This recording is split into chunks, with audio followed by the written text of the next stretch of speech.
ఆఖరణ నారాయణుడి వంక చూసింది. చూసి ఈయన మెడలో వరమాల వేస్తే సమతిపోరుండదు, ఈయన పడిపోవడం ఉండదు, కాబట్టి పూర్తిగా పసుపు కుంకాలు ఉంటాయి హాయిగాను.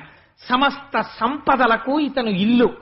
ఇంకా శృంగారం విషయానికి వస్తే నిజంగా ఆయన్ని మించిన వాడు లేడు. ఎందుకని జలజాతాసన వాసవాది సుర పూజా భాజనం వైదనర్చుల తాంతాయుధు కన్న తండ్రి శిరమచ్చోవామ పాదంబునంతొలగంతో చలతాంగి అట్లు యగు నాథుల్ నెరముల్చేయబేరలకంచెందిన కాంతలెందు రుచితం వ్యాపారమున్నెత్తురే నను భవదీయ దాసుని మనంబున నెయ్యపు కుంకెబూని తాచిన అది నాకు మన్ననయ చెల్వగు నీ పద పల్లవంబు మత్తను పులకగ్ర కంటక వితానము తాచిన సొక్కునంచునేననియద అలుక మానవ కదాయికనైన అరాళ కుంతల అని తంటే పాదం పట్టుకోగలిగిన వాడు.